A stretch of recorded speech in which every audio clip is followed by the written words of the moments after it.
Vous écoutez le podcast Nomade Digital, l'émission de ceux qui veulent prendre le contrôle de leur temps et de leurs revenus pour pouvoir vivre et travailler n'importe où dans le monde. Chaque semaine, venez discuter entrepreneuriat, productivité et voyage avec deux gars qui le vivent au quotidien. Bienvenue sur le podcast Nomade Digital, le podcast qui se demande à quelle somme il pourrait être revendu. Je suis Stan de marketingmania.fr. Et je suis Paul de salesmachine.fr. À mon avis, la valeur serait assez proche de zéro. Effectivement, sauf si on arrive, comme on avait parlé dans un épisode passé, si on arrive à se remplacer, à s'outsourcer, tu vois, peut-être recruter des mecs sur Odesk, les former, récupérer notre job, et puis on aurait un petit actif qui pourrait se revendre.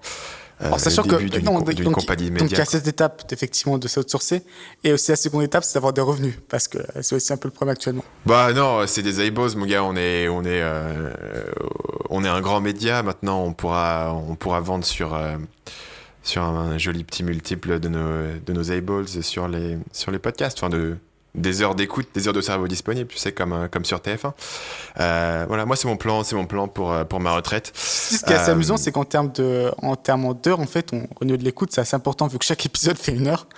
Ouais. Même avec 5000 écoutes, ça correspond à 5000 heures. Si on va juger que tout le monde regarde jusqu'au bout, ou écoute jusqu'au bout. Bien sûr, ça me paraît normal. Les auditeurs sont fidèles. En parlant de vente justement de multiples, dans l'actualité récemment, au moment où on enregistre ce podcast, il y a eu la vente de Trello. Trello, un outil dont on a déjà parlé sur le podcast, on l'avait recommandé. Donc pour ceux d'entre vous qui ne savent pas ce qu'est Trello, c'est un outil de gestion de projet très simple où vous allez pouvoir suivre un projet dans différentes étapes de sa création. C'est par exemple ce qu'on va utiliser pour le podcast Nomade Digital bien souvent. On va avoir un Trello avec les épisodes, les idées d'épisodes qu'on a, les épisodes qu'on a préparés, les épisodes qu'on a enregistrés, les épisodes qui ont été montés, les épisodes qui ont été publiés. Donc voilà, c'est un outil très simple, très basique, qui a récemment été vendu pour une somme assez étonnante. Est-ce que tu peux rapidement nous expliquer en quoi est-ce que cet actif justement est surprenant ? Effectivement, il a été vendu pour 425 millions de dollars. Ce qui fait pas mal d'argent, sachant que je pense que ça a été écrit il y a peut-être 3-4 ans à tout casser, et qu'ils avaient moins de 100 employés. Et surtout, là où encore c'est assez violent, c'est qu'ils avaient seulement 10 millions de revenus, 10 millions de dollars de revenus donc, et à mon avis, c'est très probable que c'était même à perte globalement. Donc voilà un business qui en gros a des revenus de 10 millions. Alors généralement, ce qu'on applique pour les business en ligne, on applique souvent le multiple de x20, x25 sur les bénéfices. Mais là, même en appliquant sur les revenus, le compte est même pas bon. Donc c'est vraiment un multiple très important et qui en fait est pas basé sur les revenus ou les bénéfices, mais seulement sur le nombre d'utilisateurs et la valeur de la marque en fait. Et donc c'est un exemple intéressant d'un business qui au niveau cash flow est très faible, mais qui a une très forte valeur en tant qu'actif.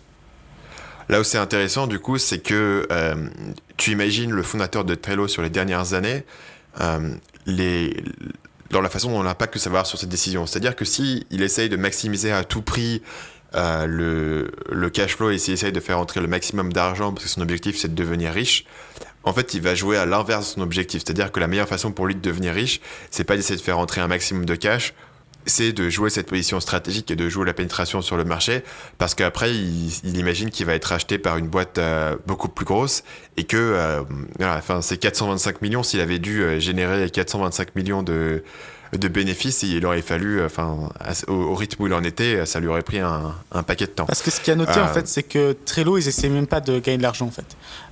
Pour ceux qui utilisent Trello, ils savent très bien que tu peux parfaitement utiliser Trello sans payer. Par exemple, payer, ce que ça te permet, c'est d'avoir un fond d'écran sur ton Trello. Genre un truc totalement inutile. Et c'était totalement voulu. C'est que c'était un choix, c'était pas juste parce qu'ils n'y arrivaient pas. Et c'est d'ailleurs pour ça que ça a été évalué aussi haut. C'est parce qu'à mon avis, la boîte qui les ont rachetés savent très bien que s'ils veulent monétiser, il y a un énorme potentiel. Ils pourraient passer d'une année de 10 millions à 100 millions sans trop de problème, même avec le même nombre d'utilisateurs.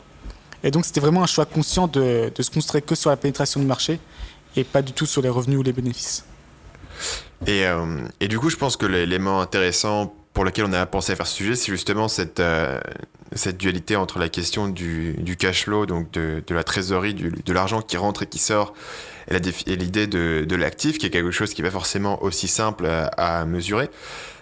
Donc j'ai été sur Wikipédia comme un bon petit podcasteur, et puis je vous ai trouvé une définition du terme d'actif dans un sens économique. Et donc l'actif, selon Wikipédia, c'est une ressource que l'entité contrôle et dont cette entité attend un avantage économique futur. Donc essentiellement, une façon peut-être plus basique d'expliquer, c'est un actif, c'est quelque chose qui va te rapporter de l'argent dans le futur et que tu peux éventuellement revendre. L'élément intéressant potentiellement sur cette idée d'actif, c'est quelque chose qu'on te répète souvent si tu lis un peu des livres sur comment devenir riche. C'est que les gens qui deviennent riches en général grâce aux actifs et non pas grâce au cash flow. Donc assez peu de gens qui sont des employés vont mettre leur salaire de côté et un jour vont se réveiller et ils vont devenir riches. Donc soit les gens qui sont employés vont investir leur argent dans des actifs, que ce soit en immobilier, en bourse, ce que vous voulez. Ou soit vous allez être un entrepreneur et vous allez avoir une part d'un business et voilà, comme ça également tu peux construire de la richesse. Ou alors tu deviens employé, tu combines les deux, tu deviens employé chez Microsoft, employé numéro 1 chez Microsoft, tu as à la fois de la part et du salaire. Mais pour prendre l'exemple par exemple, encore une belle phrase, un exemple qui marcherait bien, c'est, j'imagine que le mec de Trello, peut-être qu'il s'est payé, mais c'est sûrement un mec brillant, le fondateur de Trello, peut-être qu'il s'est payé $50,000 par an. Et à côté, ses anciens camarades de classe ou ses collègues, peut-être qu'il gagnait en tant que développeur $300,000 par an. Et donc, chaque année, pendant les 3-4 années que ça a pris, il était l'argent derrière et d'un coup, maintenant, il passe devant de façon énorme. Et en fait, ce qu'il faut considérer, c'est sur ces 3-4 ans, en fait, tu divises 3-4 ans. Par exemple, on va dire 4 ans, tu comptes $200,000, plus, alors j'imagine qu'il n'a pas récupéré toute la vente, mais plus 425 millions. Et là, tu divises par 4, quoi. Et tu arrives à ce qu'il a vraiment gagné sur 4 ans. Mais forcément, ça a été réparti de façon totalement différente d'un salarié qui aurait même eu un salaire confortable.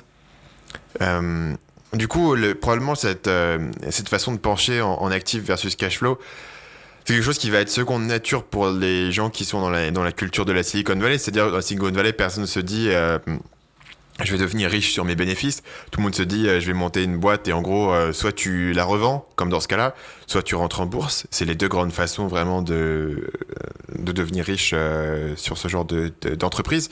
Et je pense que nous, dans notre communauté dans laquelle on fait partie, où on va être plus sur des gens qui lèvent pas d'argent, qui montent leur propre business à partir de zéro, qui donc du coup doivent générer de l'argent pour vivre et puis pour continuer à grossir. On peut avoir tendance à oublier cette partie d'actifs et à penser uniquement en cash. Moi, je sais que si tu me demandais aujourd'hui de calculer en matière d'actifs, tu vois, sur les actifs intangibles, etc., c'est pas quelque chose sur lequel je peux mettre un chiffre. Et du coup, comme on le sait bien, les choses que tu peux pas mesurer, tu peux pas vraiment non plus les optimiser. Donc, par contre, tu sais exactement combien d'argent rentre à la fin du mois. D'ailleurs, je pense que peu de personnes sur leur business vraiment calculent au mois le mois combien vaut leur business maintenant, en fait. Actualisent la valeur de leur business. Alors que forcément, ils font le compte en termes de cash flow, ce qui est rentré, ce qui est sorti sur ce mois-là.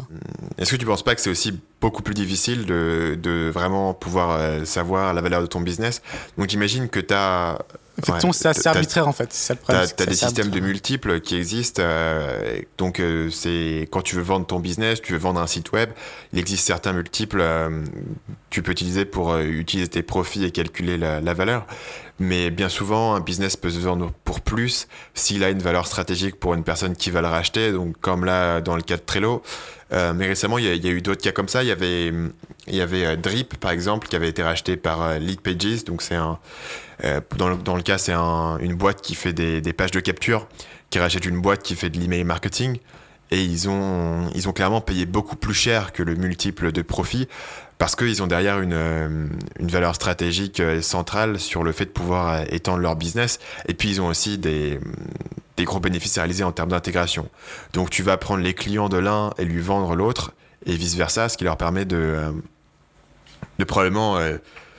Leadpages voit plus de valeur dans Drip que... Ils ont un levier de monétisation. Donc, c'est effectivement quelque chose qui est complexe, qui est difficile à mesurer. Tu voulais parler de deux travers, du coup, dans lesquels les gens peuvent tomber?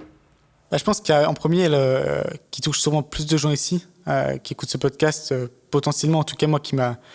Dans ce que j'ai fait au début, ça a touché pas mal à ce niveau-là, c'est un peu le gimmickaire en fait.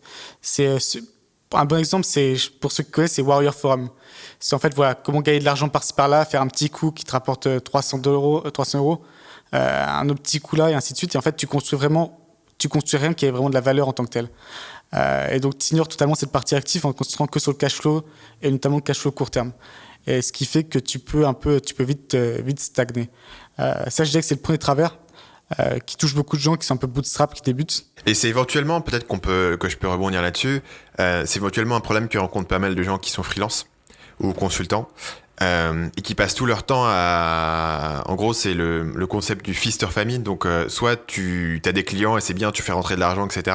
Soit tu n'as pas de clients et tu galères et tu sais pas quoi faire, mais qui investissent pas nécessairement leur temps dans la construction de leur business, de leur carnet d'adresses, de leur positionnement. Et donc, du coup, voilà, ils font un projet, ils font rentrer du cash, ils se font payer, ils sont contents, mais ça construit pas ton actif, quoi. Ton business, il se construit pas et tu repars à chaque fois de zéro. Effectivement. Et là, je dirais que donc, le deuxième travers, qui est totalement l'opposé, c'est plus les start-upers. Donc, ceux qui vont se dire, qui vont travailler à fond dans leur start-up pendant je sais pas, 4 ans, en se payant qu'1 euro symbolique par an, parce qu'ils disent qu'il faut tout remettre dans la start-up, ce qui compte, c'est ensuite on sera une licorne, on vaudra 1 milliard. Et donc, voilà, moi j'ai 50% d'un milliard, j'aurai 500 millions, c'est incroyable. Et sauf que, bon, comme 99% des startups, ça se casse la gueule. Et du coup, la personne qui a travaillé pendant 4 ans dessus aura retiré 4 euros de son business, quoi. Donc, tu veux dire que la raison pour laquelle ce deuxième point-là de la startup, c'est un travers, c'est pour des raisons de risque et de mal évaluer les risques, de mal évaluer tes probabilités de faire 1 milliard, quoi. Effectivement, et de se concentrer que sur l'actif et ignorer totalement le cash flow, notamment le cash flow qui est personnel. Mais c'est valable au niveau personnel, mais c'est valable aussi au niveau de la boîte, en fait. T'as sans doute trop de startups qui sont tellement obnubilées par les utilisateurs qu'ils négligent totalement la partie monétisation et la partie faut faire rentrer de l'argent tout simplement, et qui du coup sont financés reçoivent je sais pas 10 millions de financement et arrivent à tout cramer et après on plus rien et voilà. En gros, c'est tout le monde n'est pas un Trello, quoi, parce que pour le coup ça a marché pour Trello et donc ça marche pour certaines personnes. La question, je pense, c'est que c'est vraiment très difficile de savoir exactement combien de startups ont tenté de faire un système de gestion de projet, quoi. Il y en a tellement des systèmes de gestion de tâches.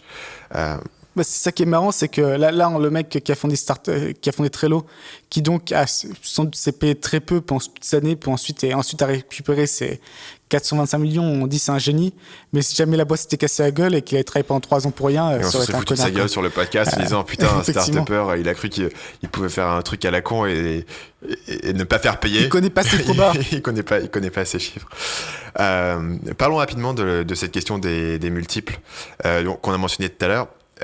Donc le multiple, c'est l'idée suivante. C'est l'idée que tu as un site qui génère un cash flow qui est prévisible et relativement stable. Et donc, quand tu vas essayer de revendre cette entreprise, on va te dire, bah écoute, on va te faire un multiple X ou Y sur tes bénéfices. Et donc, du coup, tu peux projeter vis-à-vis de tes bénéfices combien vaut ton actif. Ce qui est intéressant de mentionner, c'est que la valeur de cet actif, donc le multiple qui va être utilisé, varie très largement selon le type de business. Il me semble, tu me corrigeras si je me trompe, mais que le type de business qui va générer les meilleurs multiples, c'est justement les business de SaaS ou les applications, les systèmes de logiciels. Je dirais pas forcément. Ouais, effectivement, remarque, si tu pourrais dire notamment ceux qui ont meilleur multiple au monde, c'est comme Uber. Parce que Uber, ils sont évalués un truc comme 80 milliards. Et il faut savoir qu'ils ont réussi, dernier trimestre 2016, ils ont réussi quand même à perdre 3 milliards sur un seul trimestre. 3 milliards de pertes. Pas de dépenses, 3 milliards de pertes.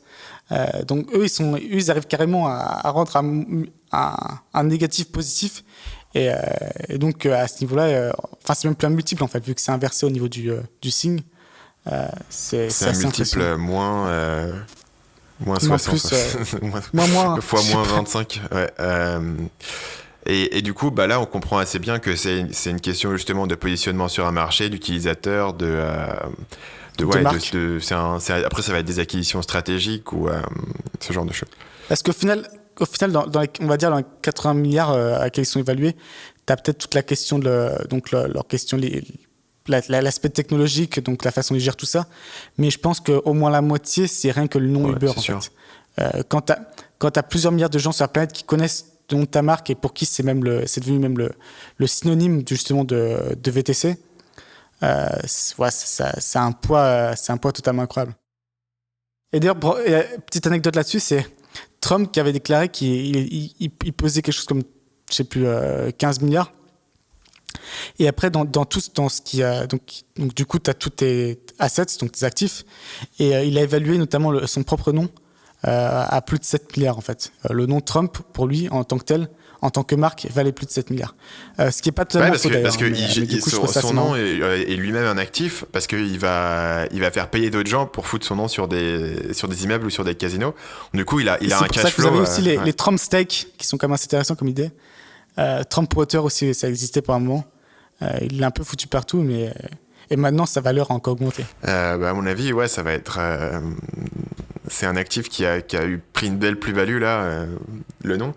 Je pense que c'est utile de mentionner ici que sur la question d'Uber, etc., c'est pas du tout qu'on est en train de dire que ces multiples sont idiots. Tu vois une boîte comme Facebook qui a perdu de l'argent pendant des années, et le jour où ils ont décidé de vraiment mettre les gaz et de commencer à générer du profit parce qu'ils sont rentrés en bourse, on s'est aperçu que Facebook c'était une machine à cash incroyable. Voilà, moi aussi, je pense pas qu'ils sont forcément surévalués. Je trouve ça juste marrant d'arriver à avoir 3 milliards de pertes en un trimestre et d'être évalué à 80 milliards, quoi. Et l'opposé de ça, disons qu'il y a des choses entre les deux, mais on va faire maintenant la version minimum. Peut-être que le business qui peut avoir le moins de multiples. On a fait une blague tout à l'heure sur le podcast Nomad Digital et ce qu'il vaudrait s'il se vendait. C'est le cas de tous les business perso qui sont basés sur une personnalité.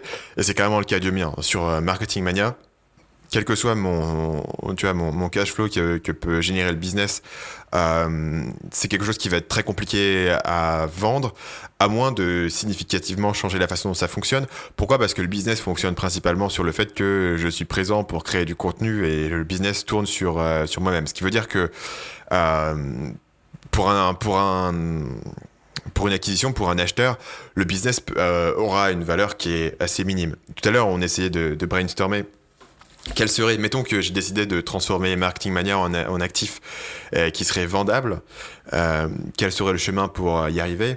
Et probablement la solution serait de monter une équipe en termes de contenu et de prendre peut-être 18 mois, monter une équipe, recruter des gens pour créer le contenu et transformer Marketing Mania, non pas c'est Stanislas qui se met devant la caméra et qui vous fait une vidéo, mais c'est des vidéos qui sont apportées par différentes personnalités sur un thème avec la... Comme webmarketing.com, quoi. Ouais, comme webmarketing.com, mais c'est aussi par exemple le cas d'émissions YouTube comme SciShow. Les Vlog Brothers qui avaient monté une première chaîne YouTube, ils ont monté d'autres chaînes YouTube et ils ont fait rentrer d'autres présentateurs et d'autres personnes pour écrire. Et si tu veux, au lieu d'avoir une chaîne YouTube qui était maintenant centrée autour de la personnalité, ils avaient une marque, numéro 1, et numéro 2, un process de publication de vidéos et de feedback, etc. Et donc c'est comme ça que tu peux transformer une marque une grande partie de la valeur, ça reste comme avec eux en fait. C'est-à-dire que ça a de la valeur en tant que tel, mais je pense qu'une grande partie, ça reste attaché à ces deux frères-là. Effectivement, dans tous les cas, c'est pas quelque chose qui aura un très bon multiple. Ils auront clairement pas un multiple de x20 ou de x30 sur ce genre de business. Surtout que c'est pas... Je sais que leur business a bien scalé, mais tu vois, c'est pas non plus une machine à cash de faire des vidéos YouTube, tu vois, à cette échelle-là. Un des frères, c'est un écrivain à succès. Ouais, lui, il a fait Fault in Our Stars, qui est devenu un film hollywoodien. Lui, pour le coup, il a... Ça honnêtement, m'impressionne parce que où est-ce qu'il trouve le temps, quoi ? Parce qu'il fait des vidéos éducatives, il y a des personnes qui ont une productivité assez hallucinante. Notamment une productivité créative, en fait. Parce que le mec, en même temps, il écrit un livre, en même temps, il fait plein de vidéos assez longues, assez complexes. Alors, j'imagine qu'il est aidé, mais ça demande quand même une certaine capacité de création. Je pense aussi que c'est des mecs qui l'ont fait pendant des années et qui ont vraiment construit ils ont musclé cette partie créative de leur cerveau, à mon avis. Eux, ça m'intéresserait vachement d'avoir un podcast avec un d'eux. Il me semble que l'un d'entre eux est passé sur Tim Ferriss. Voilà, en tout cas, l'un d'entre eux est passé sur un podcast que j'écoute. Et c'était peut-être pas Tim Ferriss, donc j'y pense. C'était peut-être Je ne sais plus, mais John Green était passé sur le mec qui a écrit le bouquin était passé sur soit Tim Ferriss, soit sur un podcast de YouTuber dont je me souviens pas le nom. Sur cette super recommandation de ma part sur la question des multiples. Après, au milieu, il y a tout le reste. Donc, il y a les business, donc les sites de niche. Par exemple, se revendent avec des multiples qui sont assez bien établis à partir du moment où le revenu est stable. Tu vas vendre des sites e-commerce. Maintenant, on voit de plus en plus des business Amazon FBA se vendre aussi. Je sais pas toi si tu as entendu parler de ces... ouais, justement. Ouais, à mon avis, il y a une bulle à ce niveau-là. En tout cas, moi, je les rachèterai pas au même prix parce que du coup, je les regarde, c'est assez intéressant. Et donc parlons-en un peu. C'est quoi le multiple de base d'un business Amazon FBA selon ce que tu vois? Alors, c'est ça qui je trouve un peu choquant, c'est que on se rapproche plutôt de x30. Sur les bénéfices en sachant annuels. qu'en plus, en sachant qu'en plus, généralement, c'est pas le cash flow qui a calculé, c'est les bénéfices. C'est-à-dire que, alors que justement, ça reflète pas exactement la situation du business. Et moi, en tout cas, au prix où ils sont vendus, je ne les achèterai pas parce qu'il y a quand même un risque très important de banni d'Amazon. Et le second truc, c'est que tous les business que je vois, ils ont des produits vachement génériques, quoi. Leur marque n'a aucune valeur. Donc, je suis assez surpris au prix auquel ils se vendent et je pense qu'il y a peut-être une petite bulle à ce niveau-là.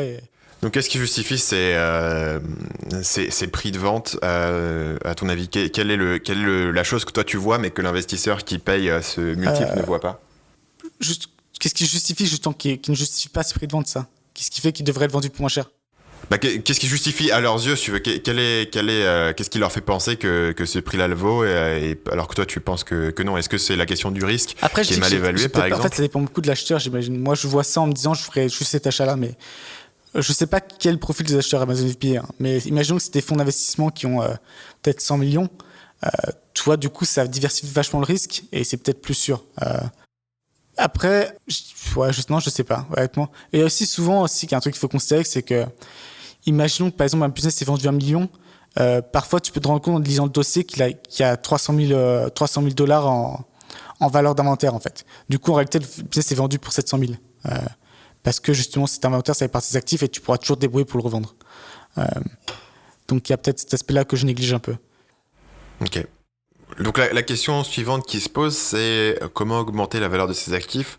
Donc au sein même d'une catégorie de business, il y a différentes choses que tu peux accomplir pour augmenter la valeur de tes actifs au cas où tu t'es intéressé pour vendre ton business à un moment donné, ou peut-être juste parce que c'est parfois des bonnes pratiques de faire ces actions-là. Il me semble que tu as lu le bouquin Build to Sell, qui traite justement de cette idée-là, de comment maximiser la valeur potentielle de revente sur un business. Ouais, qui est un excellent livre d'ailleurs et qui est même pas seulement utile pour justement build to sell, donc pour vendre son business, mais juste pour bien l'organiser en fait. Notamment, un des gros aspects du bouquin, c'est justement de faire en sorte que très peu dépendent de vous directement, parce que plus les choses dépendent de vous, plus la valeur d'achat la valeur de revente donc sera basse. Mais du coup, en mettant en place ces systèmes, même si vous ne revendez pas, ça vous permet de passer moins de temps sur le business et peut-être plus de temps justement sur l'aspect croissance que sur l'aspect gestion. Donc rien que pour ça, il est vachement intéressant. Après, effectivement, j'ai lu un bout de temps, mais de ce que je me souviens, il y a toute la partie, il y a une partie qui est donc est-ce que votre business est défendable? Donc par exemple, pour prendre l'exemple Amazon FBA, si vous vendez, je sais pas, des brosses à cheveux, un exemple vraiment très con. Des brosses à cheveux brosses à cheveux, c'est des brosses à cheveux basiques. N'importe qui peut vendre ça et donc c'est très difficilement déventable. Vous pouvez avoir un mec qui arrive, qui vend moins cher que vous, vous perdez des ventes et vous n'avez aucun moyen de défendre.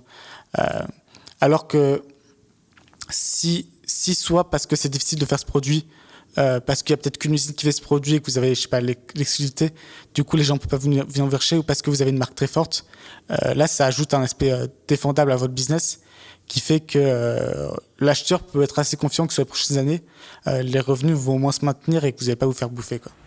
Et si tu avais un volume très important sur ton business et que ça te permettait d'avoir des coûts qui étaient inférieurs à des entrants, est-ce que tu considérais comme étant un élément défensive? Totalement, et notamment sur Amazon, il y a un cas typique, c'est par exemple des grosses usines qui ne veulent pas que tu commandes en dessous de 5 000 unités. Tu vois. Imaginons que le valeur moins soit $10.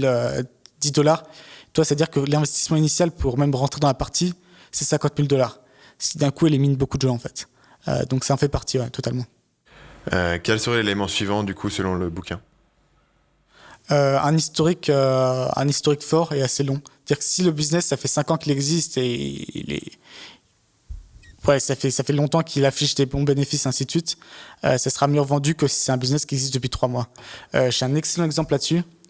Un jour, sur un Paraflipper, j'avais vu un site qui était vendu. Et donc, j'ai payé le deposit pour voir le site. Et en fait, le mec, donc, on va mentionner ce que c'est, parce que Empire Flipper, du coup, c'est une plateforme qui permet aux gens de vendre leur site web. Effectivement. Et en fait, le coup, c'était un site WordPress tout bidon. Et en fait, il avait installé un plugin pour en gros scrape, donc je sais pas comment on dit en français, récupérer toutes les données d'Amazon sur les produits. Et en gros, ça crée des duplicats de pages en fait. Donc, ça dupliquait les pages Amazon sur son site. Ce qui fait en fait le moins que ça rapportait de l'argent, c'est-à-dire que si quelqu'un allait sur Amazon, puis tu vois, ce que tu peux faire, c'est par exemple copier le nom du produit et faire CTRL-V pour voir un peu s'il est moins cher. Et toi, sur un truc un peu précis, tu peux te retrouver juste avec Amazon et ce site-là. Et du coup, tu passes sur ce site-là, qui ensuite te ramener vers Amazon, et donc le site touchait une commission. Sauf que ce truc, c'était fait, en gros, le site a été fait en 2 heures à tout casser. C'est vraiment, tu installes un plugin, tu scrapes tout, ce qui est, t'as pas le droit de le faire. Et j'ai vu ce site qui était vendu, et du coup, moi, je me suis dit, putain, ce mec, c'est un génie, il a tout compris, parce que c'est un site qui a été créé à 3 mois, et il rapportait déjà plus de 5 000 $ par mois. Et c'est un plan énorme. Et le mec d'ailleurs, était pas très con parce qu'il en demandait que 20 000 en fait, dans mon souvenir. Donc seulement x4. Donc peut-être qu'il a compris que ça allait pas durer. Et donc j'ai créé un ou deux sites comme ça de mon côté. Et heureusement, j'ai pas trop investi de temps parce qu'effectivement, en fait, ces sites 2 mois plus tard, Google les avait détectés, les avait totalement virés et désindexés et il rapportait 0 en fait. Et ce mec, apparemment, il a réussi à vendre ce site. Donc lui, pendant 3-4 mois, il a récupéré 5 000 $, ensuite il a récupéré 20 000 $. Et l'acheteur, lui, par contre, a récupéré un bien qui valait plus rien. Donc là, c'est l'exemple typique d'un site qui n'a pas un historique fort. Et donc, si un site rapporte d'argent que depuis 3 mois, il y a raison de se méfier comparé à un site qui est déjà installé depuis 3-4 ans et qui est donc a plus de chances d'être clean. Donc en gros là c'est le facteur risque essentiellement. Ça revient à ce qu'on avait dit dans l'épisode sur comment devenir riche au poker, sur la valeur attendue. C'est-à-dire que quand tu vas mesurer la valeur, ce que tu es prêt à payer pour un business, forcément le risque entre en jeu.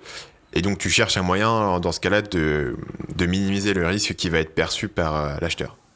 Et après, c'est un aspect psychologique assez intéressant, un aspect stratégique, c'est-à-dire que le mec donc, gagnait 5 000 $ par mois.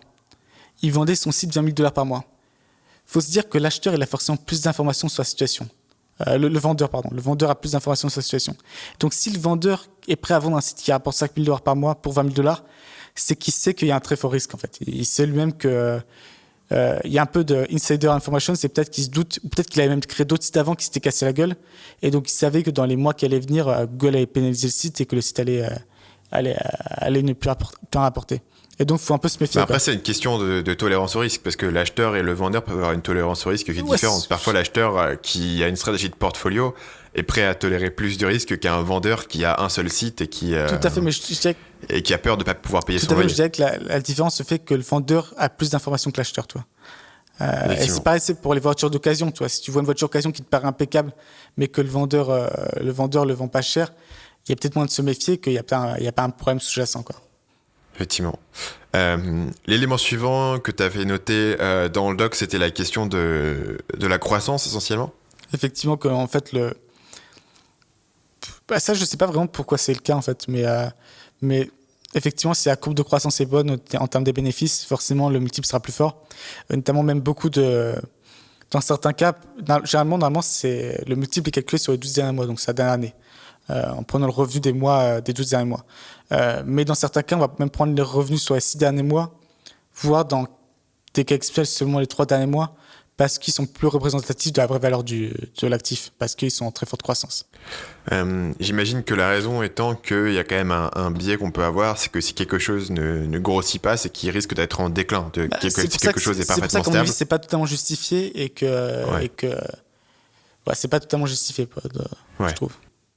Mais peut-être que c'est vrai que j'imagine, à mon avis, ça joue sur un biais d'optimisme. C'est-à-dire, si quelque chose monte, on se dit, ouah, ça va continuer à monter, ça va aller tout en haut. Alors que si quelque chose est stable, tu vois, ça joue pas sur ton optimisme exubérant, essentiellement, tu vois, excessif. Et où tu dis, bon, ça va rester plat. Donc, du coup, je pense que les acheteurs vont être avoir plus tendance à être excessivement optimistes sur leurs multiples quand ils ont l'impression que les choses montent, plutôt que quand les choses sont plates. Tu vois, il doit y avoir une astuce de psychologie humaine, je pense, qui joue là-dedans. L'élément suivant, c'est si l'acheteur voit des choses qui peuvent être améliorées, quels seraient les exemples selon toi? D'ailleurs, c'est dans tous les dossiers de revente de sites. Notamment, je vous conseille d'aller sur FE International parce que vous avez accès au dossier complet. Alors que sur un par Flipper, il faut payer. Alors, FE International, il faut juste donner votre email et signer un non-disclosure agreement et vous avez accès au dossier. C'est vachement intéressant. Et notamment, il y a toute une partie qui, en gros, où le vendeur dit voilà ce qui pourrait être fait pour faire grossir l'actif, en fait. Et donc, s'il y a des choses qui sont assez faciles, qui semblent assez faciles aux vendeurs pour faire grossir l'actif, forcément le multiple va augmenter. Mais la question, c'est s'il y a des choses faciles à faire pour grossir son revenu, pourquoi est-ce qu'il les a pas fait déjà? Ça, c'est une autre question, mais une des raisons, et notamment c'est le cas pour Amazon FBA, c'est par exemple si le vendeur commence à en avoir marre de son business. Tu vois. Donc du coup, il n'a pas envie d'y investir plus de temps, ou si tout simplement il n'en a pas le temps. Le dernier aspect, ça pourrait être s'il n'a pas du tout de compétences. Si par exemple, en faisant du SEO, tu pourrais augmenter la valeur de l'actif, mais qu'il ne connaît rien au SEO, d'un coup, si un acheteur vient et lui s'y connaît un SEO, forcément, la valeur du site augmente. C'est aussi une forme, on va dire, d'achat stratégique, mais un peu plus large, quoi. Ouais, et je suppose qu'un autre élément qui joue là-dedans, c'est si effectivement tu as développé un actif qui est particulièrement utile pour un autre business. Donc, mettons, si tu as des consommateurs qui sont complémentaires. Est-ce que ça, tu peux le faire exprès pour qu'il soit utile pour un autre business? Est-ce que tu peux le prévoir?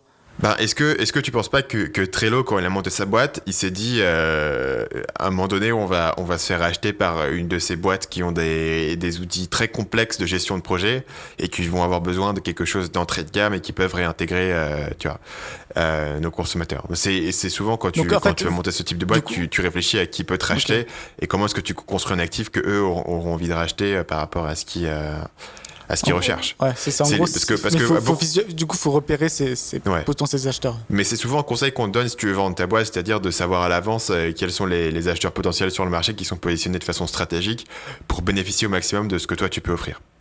Ce qui ne serait pas le cas dans tous les cas. Clairement, pour Amazon FBA, ce ne serait pas forcément facile de savoir qui peut te racheter, quel sera le fond. Mais si tu as une acquisition stratégique... ça peut être un compétiteur, tout simplement.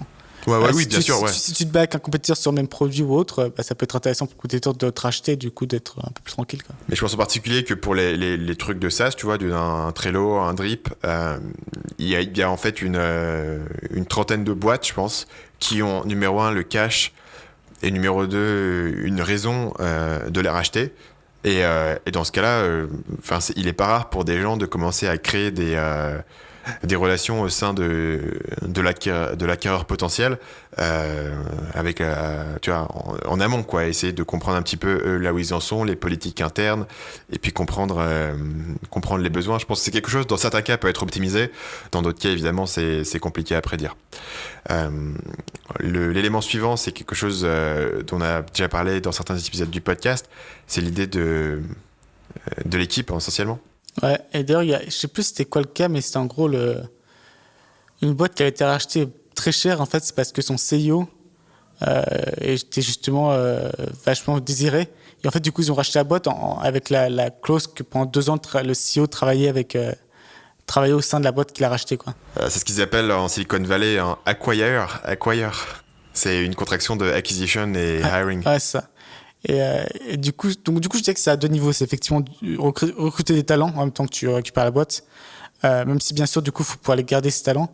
Et l'autre aspect qui est totalement différent de Human Capital, c'est justement, on a déjà parlé, c'est le fait que notamment dans les gros business, ça n'a aucune importance, mais dans les petits business, c'est assez important. C'est le fait que le propriétaire soit remplaçable, en fait, le vendeur soit remplaçable.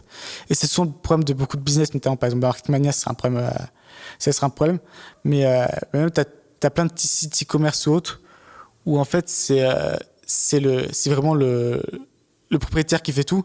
Et du coup, s'il fallait Pour un racheteur, s'il veut pas s'en occuper personnellement, faut qu'il embauche un employé.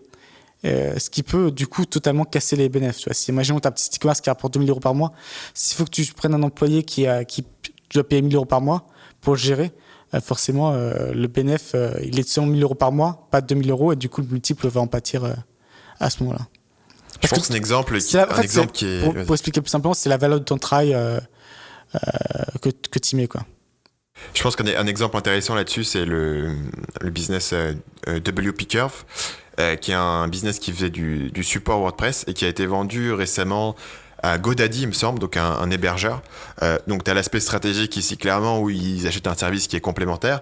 Mais en fait, ce que eux vendent, ils ont que deux choses en fait. Ils ont une marque avec du trafic, mais surtout ils ont une équipe de personnes autour du monde qui font du support WordPress 24h/24 avec des process de contrôle qualité qui ont été développés pendant 3 ans et qui ont été optimisés et des process de publication de contenu. Pour combien ça a été revendu d'ailleurs? Parce que j'ai jamais eu de chiffre. Il me semble que ça n'a pas été publiquement annoncé. Mais il me semble que ça devait être quelques millions essentiellement. GoDaddy ne rachète pas pour 50 000 $, clairement. Ouais. Et puis WP Curve avait quand même, je crois, quelques millions par an de chiffre d'affaires. Ils avaient une marge assez correcte. Donc difficile à dire, mais c'était une acquisition pas trop mal pour un business de service essentiellement. Le dernier point qu'on pouvait mentionner sur Build to Sell, c'était la question de la comptabilité, le sujet le plus excitant du jour. Ah mais sans doute ce qui fait plus la différence en fait, de façon très concrète, c'est effectivement il faut se placer en tant qu'acheteur si donc la comptabilité est pas très claire ou si on voit vraiment pas toutes les dépenses ainsi de suite, forcément le risque augmente, mais surtout le risque ressenti augmente à fond, alors que si au contraire tout est transparent, tout est clair, toi t'es beaucoup plus tranquille. Je reprends l'exemple des voitures d'occasion, mais tu sais, des fois, tu vois des listings de voitures d'occasion, il y a vraiment tout écrit. Ça a été fait ça, on a remplacé ça date de ça, ça c'est à jour, le contrôle d'huile a été fait à un truc. Et du coup, c'est vachement rassurant comparé à un truc où le mec, il dit rien, quoi. Notamment, je sais même pas comment ça s'appelle, mais t'as un bouquin pour les voitures, justement, pour suivre la maintenance. Et si ton bouquin est très clair et tout est écrit, tout est noté, ça ajoute une valeur. Effectivement, donc si on résume rapidement sur comment augmenter la valeur de ses actifs, on avait numéro 1, défensible, numéro 2, un historique fort, numéro 3, ça monte, numéro 4, des zones d'amélioration évidentes, numéro 5, capital humain, et donc le dernier, c'était justement la question d'avoir ta comptabilité vraiment clean et bien faite et dans l'ordre. Est-ce que tu veux nous faire un petit mot de la fin sur la question des actifs avant qu'on passe au lifestyle? Je dirais que c'est vraiment quelque chose à considérer en fait, notamment ce que...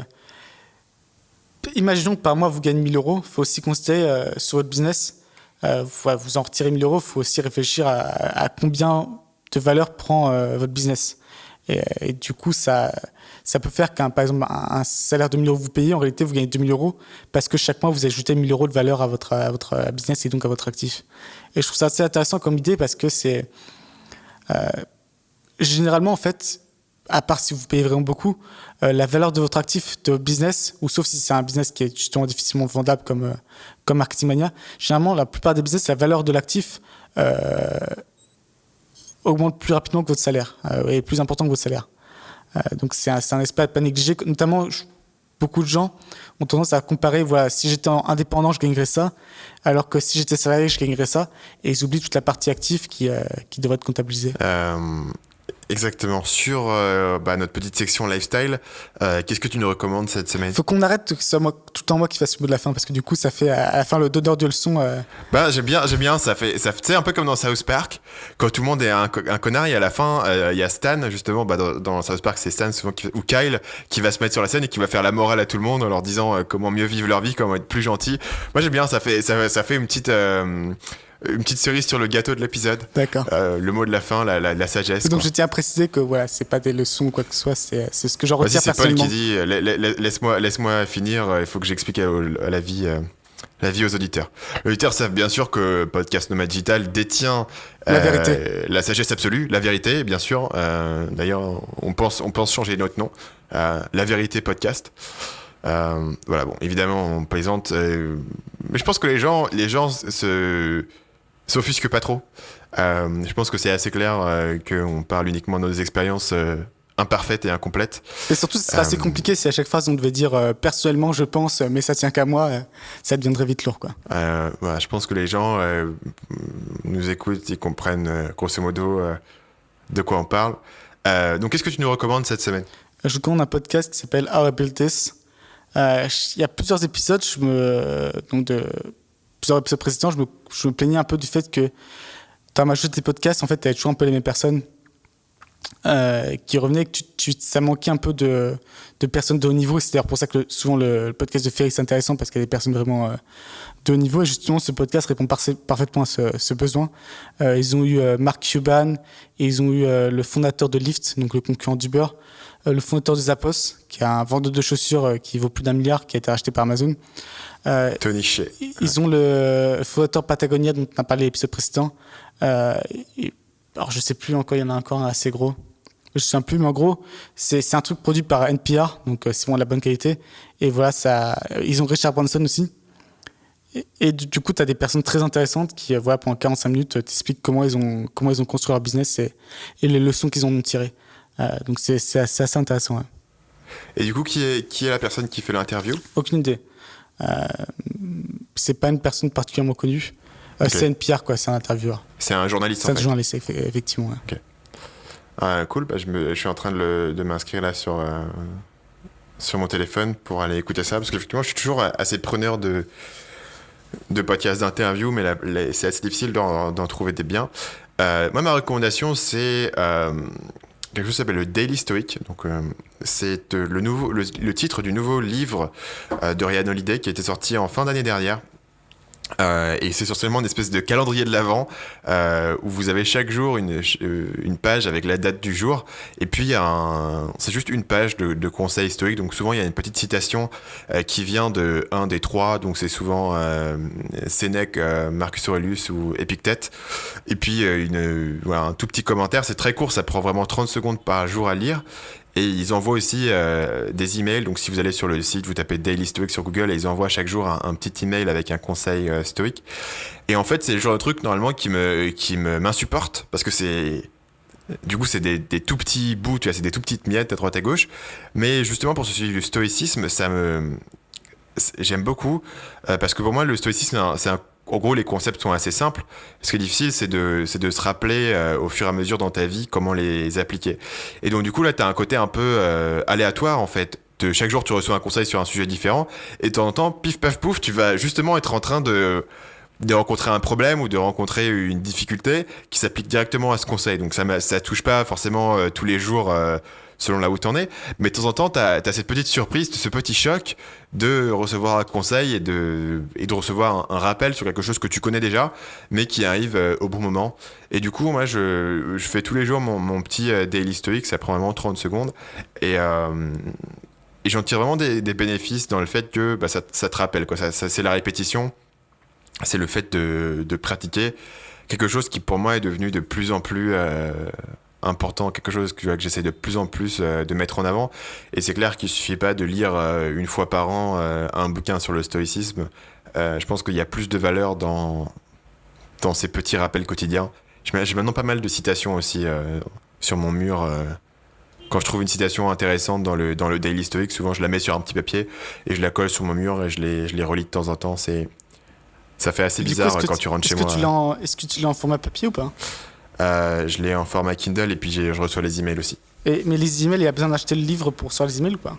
Ça fait partie du... Non, je crois que les emails, ils sont directement sur le site Daily Stoic. Les emails sont différents, du bouquin, ouais. Mais il me semble que les emails, tu peux juste t'inscrire sur leur site et ils t'envoient chaque jour un email. Donc en gros, ils ont décliné le concept dans une version de livre, mais il y a aussi une version simplement...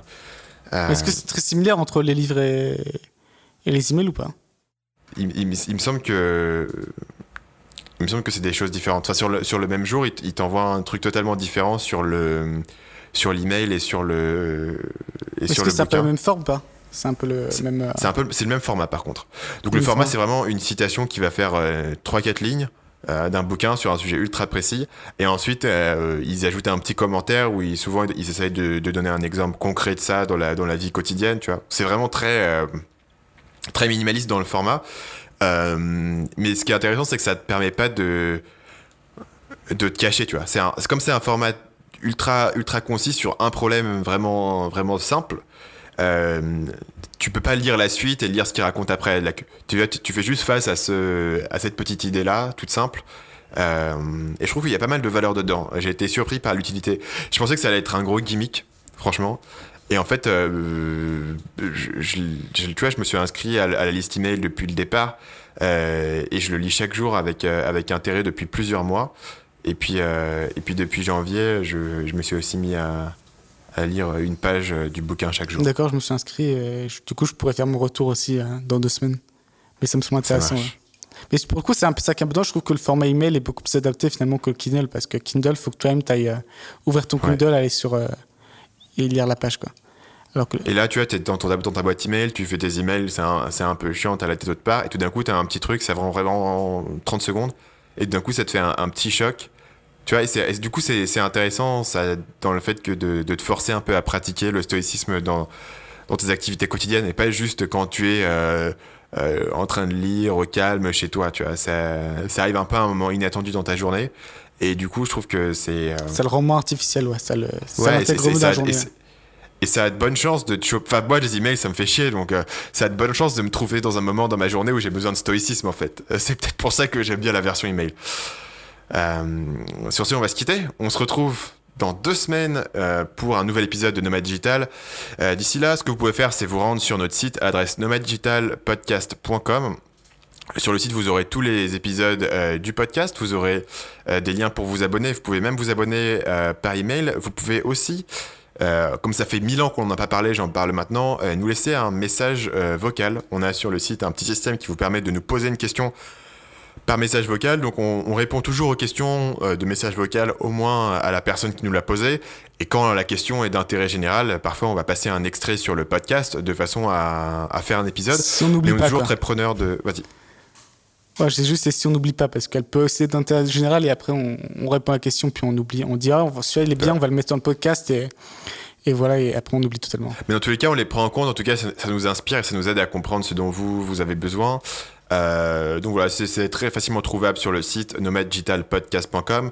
Évidemment, si vous nous écoutez depuis récemment et que vous n'avez pas vécu la période où je demandais 50 fois par épisode de nous laisser une évaluation iTunes, eh bien ça nous fait très très plaisir de recevoir vos évaluations iTunes. On a déjà plus de 200 évaluations sur iTunes et on est toujours content d'en recevoir de nouvelles. Donc si vous êtes un utilisateur d'iTunes, n'hésitez pas à vous rendre sur le site, laisser une petite évaluation au podcast Nomad Digital. Sur ce, c'est Philippe pour ma petite conclusion. On se retrouve dans 2 semaines. Dans 2 semaines. Et si jamais vous laissez un avis, un étoile, essayez qu'il soit un peu constructif, parce qu'on en a reçu un, c'est écrit donc titre sans fond et sans intérêt, message sans fond. Ce qui du coup n'est pas beaucoup en tant que tel. Je répondrai à ce commentateur qu'effectivement son commentaire manque de fond. Voilà, c'est fini, on l'a eu, c'est bon, on l'a roasté le mec. Je suis sûr qu'il a écouté notre épisode jusqu'à la minute 45. C'est ça qui me fait marrer, c'est d'imaginer que le mec, il écoute tous les épisodes.